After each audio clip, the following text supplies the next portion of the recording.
Ukraine has been the scene of an armed conflict since 2014, when Russia annexed the Crimean Peninsula and pro-Russian separatists declared independence in parts of the Donetsk and Luhansk regions. Since then, the conflict has caused thousands of deaths and displaced millions of people. Recently, the United States released an estimate that Russians suffered 100,000 casualties in Ukraine in the last 5 months. This news is significant because it shows the high human cost of the conflict and may have implications for relations between the US and Russia. In this video, we will explore this news in more detail. We will explain how this estimate was made and what are the implications of this news for the conflict in Ukraine and for relations between the US and Russia. Follow us to learn more about this important development in the Ukrainian conflict. According to the White House, Russian military personnel suffered 100,000 casualties in the last 5 months in combat against Ukraine in the Bakhmut region. This estimate was based on information from U.S. intelligence and includes more than 20,000 dead, half of them from the Wagner mercenary group.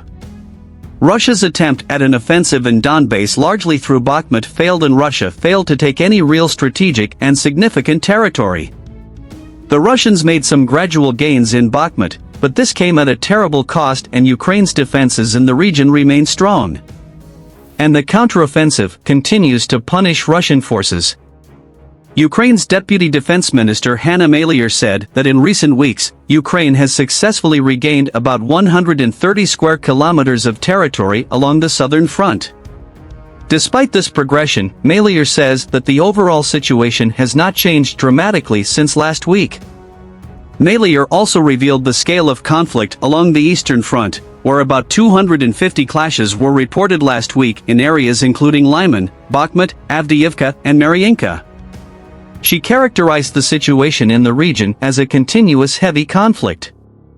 This news is significant because it shows the high human cost of conflict and may have implications for relations between the US and Russia.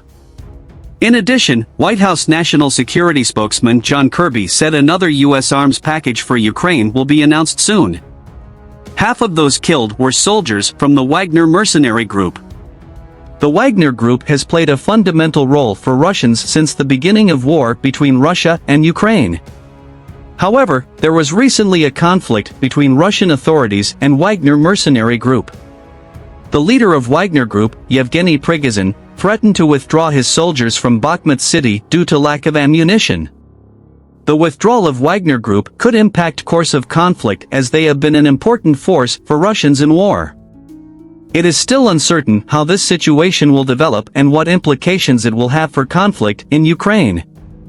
Something to highlight are deliveries of weapons and equipment, including intelligence reports by NATO allies as well as all training provided by alliance. This has made war much more difficult for Russians as they are facing a highly trained force equipped by NATO. It remains to be seen how long this will unfold. If you like news, subscribe to channel and leave us a comment telling us what you think will happen and how Putin, now cornered after going through an attempted coup, will react to more arms deliveries to Ukraine. Thank you very much and see you next video.